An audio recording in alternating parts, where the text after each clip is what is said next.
kaligrafi ya? Iya. Kalau boleh tahu, kenapa nih terinspirasi buat bikin ini? Karena ini kan bacaannya Allah ya, terus ada bintangnya gitu. Terus ya sebagai pengingat aja sih kalau kita tuh suka hamba. Terus gambar bintang ini itu menunjukkan kayak kekuasaannya gitu, keindahan. Masya Allah.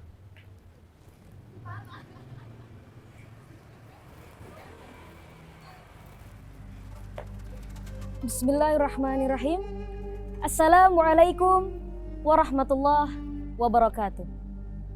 Alhamdulillah, alhamdulillahilladzi ja'ala al-qalam wal qalam lil kitabah wal kitabah lil qiraah wal qiraah lil ma'rifah wal ma'rifah lil ibadah wal ibadah lillahi ta'ala.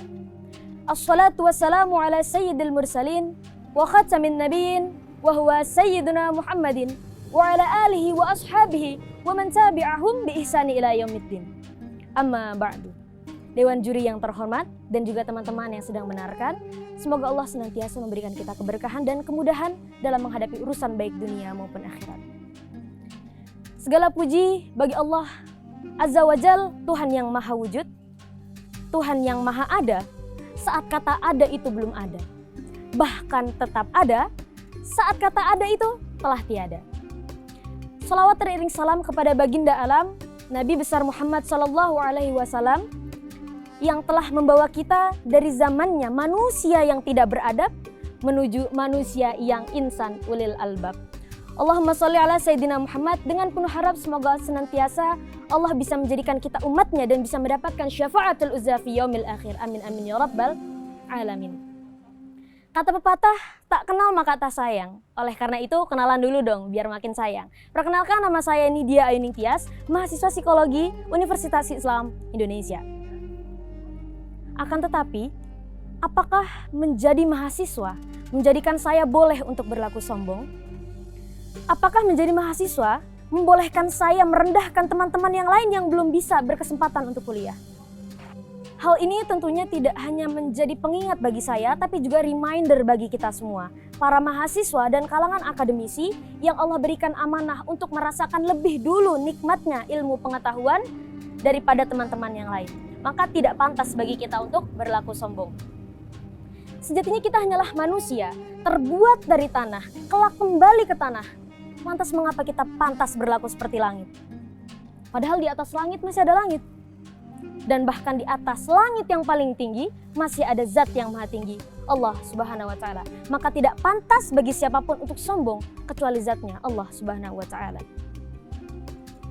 Sifat sombong ini jelas Allah murkai dan Allah larang. Allah menjelaskan dalam surat Al-Luqman ayat 18. A'udzu billahi minasyaitonir rajim. Bismillahirrahmanirrahim. Wala tusairu khaddaka linnas wala tamshi fil ardi marahan. Innallaha la yuhibbu kulla mukhtalin fakhur. Kata Allah, janganlah kamu wahai manusia memalingkan wajahmu dari manusia yang lain. Dan janganlah kamu berjalan di atas muka bumi ini dengan keangkuhan. Sesungguhnya Allah membenci orang-orang yang sombong dan membanggakan diri. Wallahu a'lam bimuradi. Teman-teman yang saya cintai, jika sudah dilarang oleh Allah, maka pastinya akan ada konsekuensinya. Kata Imam Nawawi dalam kitab Riyadhus Shalihin menjelaskan bahwa ada 4 ancaman bagi orang-orang yang berlaku sombong di dunia. Dilansir dari hadis Rasulullah SAW, yang pertama adalah ancaman tidak masuk surga. Kalau Rasulullah tidak akan masuk surga, orang yang ada pada hatinya itu kesombongan meskipun sekecil biji zarrah. Kemudian yang kedua, kalau nggak masuk surga tentunya jadi penghuni neraka. Kemudian yang ketiga adalah tidak dipandang oleh Allah di hari kiamat. Pada hari kiamat kita akan dikumpulkan di padang mahsyar, kemudian Allah akan memandang dengan rahmat, Allah memberikan syafaat kepada orang-orang yang Allah kehendaki. Tapi orang yang berlaku sombong di dunia tidak akan dipandang oleh Allah di hari kiamat. Dan yang terakhir adalah mendapatkan siksaan yang amat pedih di nerakanya Allah Subhanahu wa Ta'ala. Na'udzubillah summa na'udzubillahi min dzalik. Teman-teman yang saya cintai, sebagai manusia yang diamanahi oleh Allah dengan ilmu pengetahuan, tentunya bagi kita harus memiliki sifat tawadhu atau sifat rendah hati. Jangankan manusia yang katanya manusia paling sempurna, makhluk yang paling sempurna, padi saja yang hanya tumbuhan Allah ciptakan semakin berisi semakin merunduk. Lantas mengapa manusia yang katanya dibekali oleh akal sehat tapi tidak mampu sebaik padi? Ketika kita ingin merendahkan orang yang mungkin menurut kita tidak lebih pintar dari kita, ingatlah dalam kitab Mukasyafatul Qulub, Imam Ghazali pernah mengingatkan bahwa ketika kamu ingin merendahkan orang lain karena kebodohan, ingatlah, bisa jadi ia tidak berdosa karena ketidaktahuannya. Tapi kamu bisa jadi berdosa karena ketidakαμanahan dan juga kesombonganmu akan ilmu tersebut. Teman-teman yang saya banggakan, dalam Mukasyafatul Qulub juga Imam Ghazali mengisahkan bahwa kesombongan adalah kedurhakaan pertama yang dilakukan iblis kepada Allah. Pada saat itu penciptaan Nabi Adam. Ketika Nabi Adam selesai diciptakan, Allah memerintahkan para makhluk untuk bersujud kepadanya. Kemudian para makhluk bersujud. Illa iblis. Kecuali iblis. Iblis gak mau sujud sama Nabi Adam. Kemudian Allah nanya, A'udzubillahi minasyaitonirrajim. Ma mana'aka alla tasjuda id amartuk. Wahai iblis, apa yang membuat kamu tidak mau sujud kepada Adam ketika aku perintahkan? Kemudian apa jawaban iblis? Ana khairum minhu. Khalaqtani minan nar wa khalaqtahu min tin. Ya Allah, aku lebih baik darinya. Kau ciptakan aku dari api, gagah dan begitu ditakuti. Tapi kau menciptakan Adam dari tanah, hina dan rendah. Maka apakah aku akan bersujud kepada makhluk yang lebih rendah daripadaku? Sombong.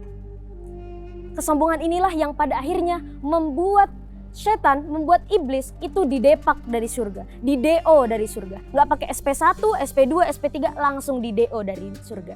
Karena apa? Satu kesalahan, sombong. Lantas jika kita merasa lebih pintar, tapi kita masih sombong, apa bedanya kita dengan iblis?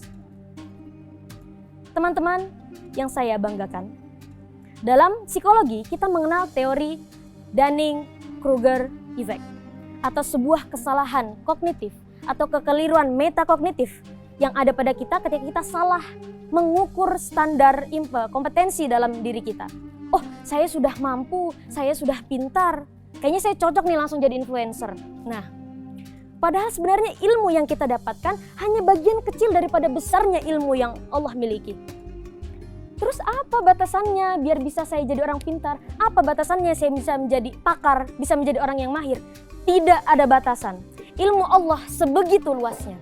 Tidak ada batasan untuk menjadi orang yang pintar. Allah Subhanahu wa taala menerangkan dalam surat Al-Luqman ayat 27, A'udzubillahi minasyaitonirrajim.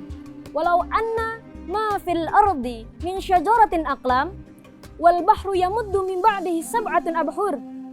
Andaikan kau jadikan semua pohon yang ada di muka bumi, kau jadikan penanya. Dan kau jadikan lautan yang luas ditambah 7 lapis lagi, kau jadikan tintanya. Ma nafidat kalimat Allah. Maka tidak akan cukup untuk menulis kalimat-kalimat Allah. Tidak akan cukup untuk menulis ilmu-ilmunya Allah. Karena sebegitu luasnya, sebegitu tidak berbatasnya ilmu-ilmu Allah. Makanya saya nggak setuju sama tren-tren TikTok yang mengklaim, lo punya duit, lo punya kuasa. Karena ini fatal kalau kita jadikan pedoman dalam bergaul. Harusnya diubah. Lo punya akhlak, lo mulia. Masya Allah, kalau hal ini kita jadikan referensi dalam bermuamalah dengan sesama manusia, insya Allah kita bisa menjadi manusia yang mulia, tidak hanya di mata manusia juga, tapi juga di mata Allah Subhanahu wa taala. Baiklah, mungkin ini yang bisa saya sampaikan. Kurang dan lebihnya saya mohon dimaafkan. Ke pasar beli kedong-dong, jangan lupa beli semangka. Ingatlah, jangan berlaku sombong, kalau nggak mau booking tiket ke neraka. Saya Tias pamit undur diri. Wallahu muwaffiq ila aqwamit thoriq. Wabillahi taufiq wal hidayah. Waridha wal inayah. Assalamualaikum warahmatullahi wabarakatuh.